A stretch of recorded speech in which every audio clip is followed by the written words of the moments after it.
Hi guys, good morning. Alas 5 pa lang ng madaling araw, no? Meron lang akong inayos na no, solar light. Ito, oh. Dinikitan ko na lang ng no, nung yung connector niya para sa para sa solar panel, no? Dati kasi nakalagay dito yung sa cellphone, yung micro USB. Di ko alam kung bakit bumili pa si Mrs. nito, no? Kasi pang damaga namin sa gabi. Yung ganito yung kanyang port, yung charging port. Ito ang extension na cable ng ng solar panel. Yung wire nito kinukuha ko. Actually yung wire niyan red and black, no? Red and black yan. Nagkataon lang na dinugtungan ko yung isa.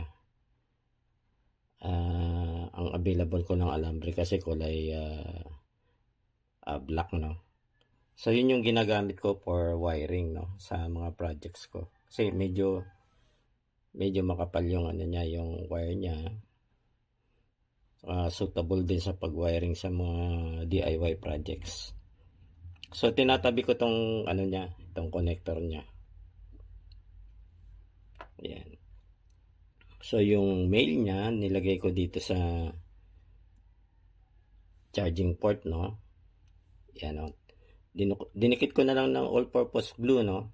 Yan. Dinikit ko ng all-purpose glue para matibay, no. Hindi siya hindi siya kikilos, no. Yung sturdy na yan.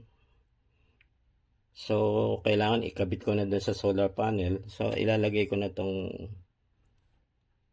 yung female, no. Ito yung nasa solar panel, no. Nakalabas na doon sa labas. So yun sinabi ko kanina, red and black yung niya, yung kanyang alambre.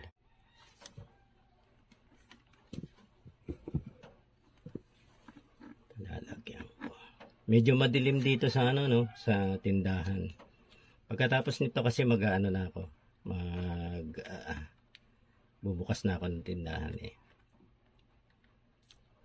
So ayan. Tibay na yan, no. Tapos ito naman, itong red.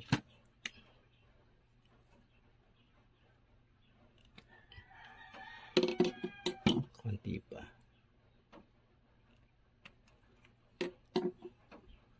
Yan. Dito sa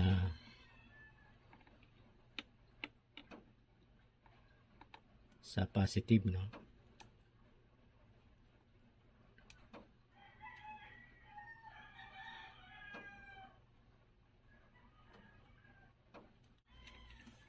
Mamaya pag nagcha-charge na, no, kung tested okay na, tsaka ko babalutin ng electrical tape to. Itong portion na to. So ngayon, sasabit ko na lang muna rito.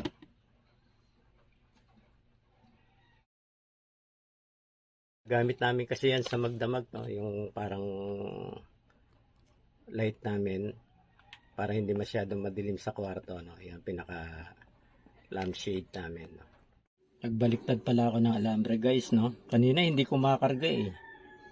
Mali yata yung polarity ko, no. So binaliktad ko lang. Tapos kaya pala hindi ko makarga. Yan. Ganyan dapat, no. Yan, no. May greenish. Okay na to. Kumakarga na to. So ito, kakabitan ko na ng electrical tape para naka safety na siya.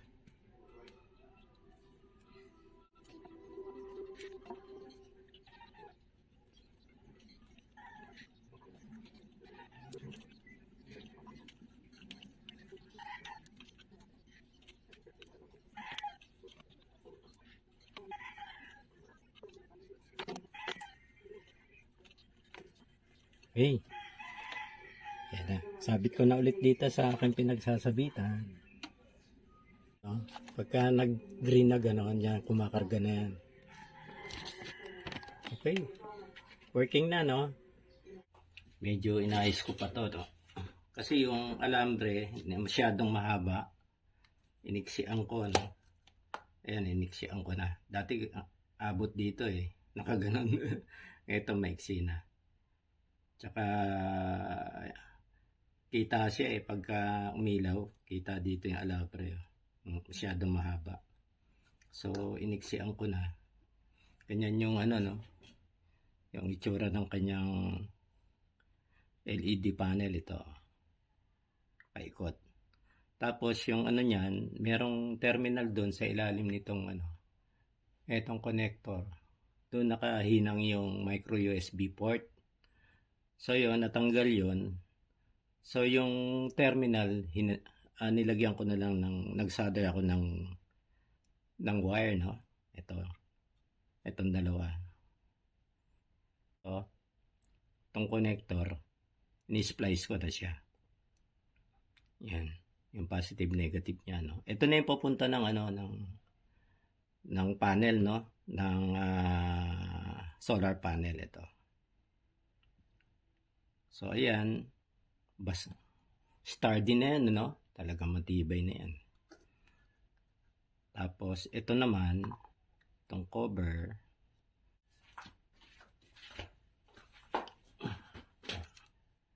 dito lang para hindi bumuka, no. Yan. Yan, hindi na makikita yung ano niyan eh. Transparent naman siya.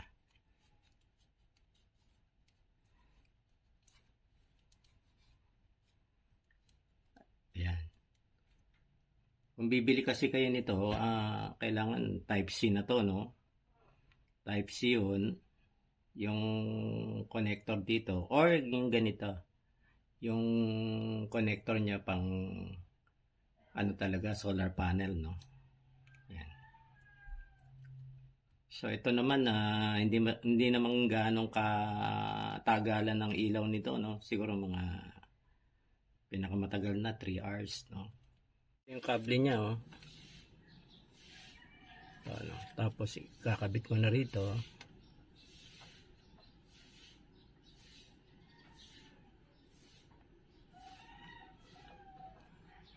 May prior testing na ako, no, kaya lang inayos ko lang kasi mahaba nga yung alambre, no. So ito retesting na lang pa.